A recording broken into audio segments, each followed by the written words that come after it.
होली आ गई है तो मैं होली में बनने वाली ये रबड़ी मलाई मालपुआ बना रही हूँ, जो कि खाने में ना बहुत ही टेस्टी लगता है। और इसके बगैर तो होली का त्यौहार ना बिल्कुल ही फीका फीका लगता है। तो इसे मैं इतने आसान तरीके से बना रही हूँ कि ये बिल्कुल जूसी बनेगा और सॉफ्ट और मुलायम, और बिल्कुल भी बीच में गांठ नहीं होगा। तो इसके लिए पहले चलिए रबड़ी बना लेते हैं। तो 1 लीटर दूध है जिसे मैंने पहले से उबाल लिया था, उसी को फिर से कढ़ाई में डाल दी हूँ और इसे एक साइड में चढ़ा दे रही हूँ। ये धीरे धीरे सूखता रहेगा। जब ये हल्का गाढ़ा हो जाएगा तब इसमें केसर के कुछ धागे डाल देंगे और 1 चम्मच चीनी डाल देंगे, इलायची के 1-2 टुकड़े डाल देंगे। और इसके बाद इसको मध्यम फ्लेम पर या मीडियम फ्लेम पर इसको हम क्या करेंगे कि सुखा लेंगे।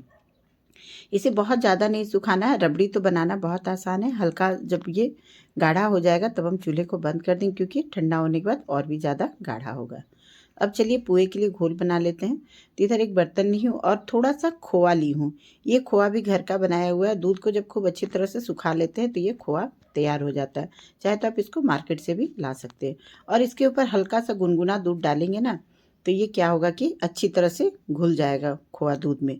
तो इस तरह से इसको मिला लेंगे। और मिलाने के बाद मैंने इसमें 1 कप मैदे का यूज़ किया है। इसमें ना खोआ बहुत ज़्यादा नहीं डालिएगा, 2 चम्मच काफ़ी है 1 कप मैदे में। अगर खोआ ज़्यादा डाल देंगे तो क्या होता है, खाने में तो ये बहुत टेस्टी लगता है, मगर साइड का जो है ना वो फटा फटा बनकर पूरा तैयार होता है। इसलिए मैंने 1 कप मैदे में 2 चम्मच खोआ डाला है।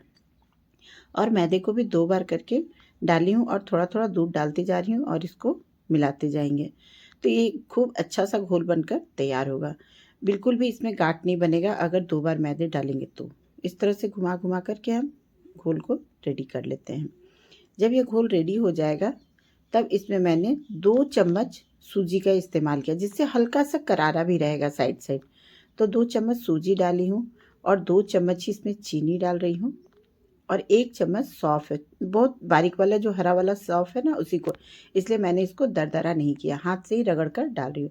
अगर मोटी वाली सौंफ है तो आप हल्का सा उसको दरदरा करके भी डालिएगा। सौंफ डाले बगैर ना मालपुए का टेस्ट अच्छा नहीं लगता है, इसलिए मैं तो सौंफ ज़रूर डालती हूँ। फिर इसके बाद इसमें नारियल पाउडर थोड़ा सा डाल रही हूँ। और देखिए 1 कप दूध ली थी ना, इसमें मेरा 2 चम्मच के करीब दूध बच गया था। इसलिए दूध हो सकता है कि थोड़ा बहुत कम ज़्यादा लगेगा, थोड़ा थोड़ा करके ही दूध का हम इस्तेमाल करेंगे। और इस तरह से घोल बनाकर तैयार करेंगे। ये घोल ना बहुत ज़्यादा गाढ़ा नहीं है और ना ही बहुत ज़्यादा पतला है। अगर बहुत पतला कर देंगे ना तो पूरा पूरी कढ़ाई में फैल जाएगा।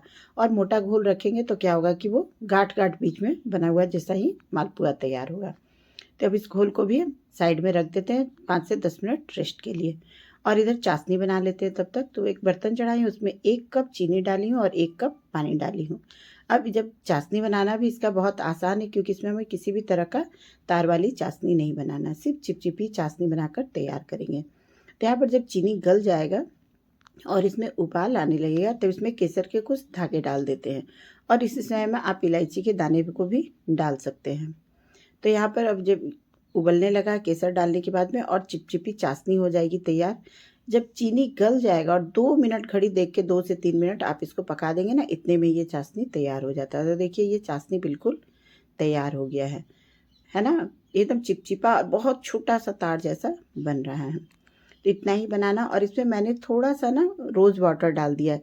इससे ना इसका जो फ्लेवर है ना बहुत ही अच्छा आता है मालपुए का। और इसके बाद में मिलाकर हम चूल्हे को बंद कर देंगे और इसको साइड में ढककर रख देते हैं।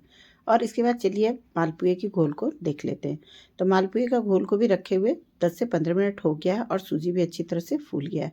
अब इसे क्या करते हैं कि पहले चेक कर लेते हैं कि हमें इसमें और दूध की आवश्यकता है कि नहीं। तो ये घोल देखिए बिल्कुल परफेक्ट है, ना ये बहुत पतला है ना ही ये गाढ़ा है। इसी तरह का घोल बनाना है हमें। और कलछुल के पीछे में इस तरह से लाइन बनाएंगे ना तो ये लाइन बनेगा। तो इसी तरह का घोल बनाना। अब इसको 2 से 3 मिनट और हम इसको फेंट लेते हैं, जिससे मालपुआ बिल्कुल सॉफ्ट सॉफ्ट बनकर तैयार होगा। तो यहाँ पर मालपुआ को भी के घोल को मैंने फेंट लिया और फेंट कर अब पैन को चढ़ा देते, तलने की इसकी बारी आती है। तो पैन में मैंने घी डाला है, आप चाहे तो तेल में भी इसको डाल सकते हैं। और इस तरह से चौड़े पैन का इस्तेमाल करेंगे ना तो 2-3 बनेगा और कम घी तेल का इस्तेमाल भी होगा। 1 कलछुल हम भरकर इसमें डालेंगे और घी को ना बिल्कुल मीडियम गर्म रखेंगे, बहुत ज़्यादा गर्म नहीं रखेंगे। इस तरह से 1 कलछुल घोल डालेंगे और जब वो तैर कर ऊपर आ जाएगा तो दूसरा डाल देंगे, फिर तैर कर वो ऊपर आ जाएगा तो तीसरा डाल देंगे। इस तरह से हम 2-3 जितने जगह रहेंगे उसके हिसाब से हम मालपुए को तलेंगे। और इसे अब उलट पलट करके सुनहरा कलर जब इसमें खूब अच्छा सा आ जाएगा तब तक इसको हम तल देंगे। और ये मालपुए को तलने के लिए ना हम बिल्कुल भी हाई फ्लेम का और बिल्कुल भी लो फ्लेम का इस्तेमाल नहीं करेंगे। इसको हम मीडियम फ्लेम पर तलेंगे, जिससे ये मालपुआ ना बहुत ही अच्छा पककर तैयार होगा। तो देखिए कलर भी कितना अच्छा आ गया। अब इसको क्या करते हैं कि किसी भी झारे से हम इसको निकाल लेते हैं बाहर, और दूसरे झारे को रखकर इस पर दबा लेंगे, जिससे क्या होगा एक्स्ट्रा घी जो है वो बाहर निकल जाएगा।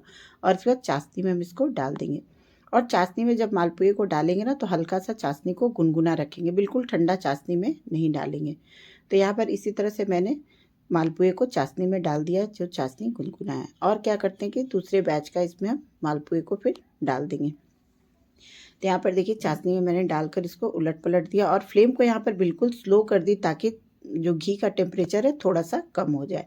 अब देखिए दूसरे बैच का भी मैंने एक कलछुल इसमें मालपुए के घोल को डाल दी हूँ। और जो पहले डाली थी ना चाशनी में मालपुए को, उसे भी डाले हुए 2 से 3 मिनट हो गया है। तब इसको क्या करेंगे कि बाहर निकाल लेंगे। इसे बहुत ज़्यादा देर तक चाशनी में हम डुबाकर नहीं रखेंगे। तो यहाँ पर इसे मैं बाहर निकाल ली हूँ। देखिए कितना अच्छा से इसने जूस पी जो चाशनी है उसको अपने अंदर सोख करके रखा है। अब इसके बाद जो दूसरे बैच का भी था ना, उसे भी इस तरह से झारे से दबाकर इसके घी को निकाल देंगे और निकाल कर इसे वापस से चाशनी में डाल देंगे और उलट पलट करके इसको भी 2 से 3 मिनट के लिए छोड़ देंगे। और उसके बाद में इसे भी वापस निकाल लेंगे। तो इसी तरह से मैंने देखिए सारे मालपुए को बनाकर तैयार किया है। तो मालपुआ को देख कर ही आपको लग रहा है ना कि मालपुआ कितना अच्छा बना है, जूसी बना है और कलर भी कितना अच्छा आया है। तो यहाँ पर मैंने सारे मालपुए को बनाकर रेडी कर लिया है। अब इसमें से मैं एक मालपुआ आपको तोड़ कर दिखलाती हूँ कि कितना अच्छा अंदर से जालीदार बना है, बिल्कुल भी बीच में गांठ नहीं है। और ये जो चाशनी है उसको भी खूब अच्छे से सोख करके रखा है। तो अब इसे हम ठंडे ठंडे रबड़ी के साथ में मालपुए को सर्व करेंगे। वैसे इसमें खोआ डाल करके अगर मालपुआ बनाएंगे ना तो बगैर रबड़ी के भी ये खाने में बहुत ही टेस्टी लगता है। तो यहाँ पर मैंने इस पर ठंडे ठंडे रबड़ी इस तरह से मालपुए पर डाल दिया है और इस तरह से सर्व किया है। तो इस तरह से एक बार रबड़ी मालपुआ को बनाकर आप ज़रूर तैयार करिएगा, बहुत ही खाने में अच्छा लगता है। अगर खोआ नहीं है ना तो आप जल्दबाजी में मिल्क पाउडर भी थोड़े से दूध में डालकर घोल कर बनाएंगे तो भी ये पूरा खोआ वाला ही टेस्ट देता है। तो इसी तरह से मैंने आज रबड़ी मालपुआ बनाकर तैयार किया। और सबसे बड़ी बात है कि इसे आप फ्रिज में रख कर 4-5 दिनों तक खा सकते हैं, इंजॉय कर सकते हैं। तो मेरा तो रबड़ी मालपुआ बनकर तैयार हो गया, आप भी एक बार ट्राई करिएगा।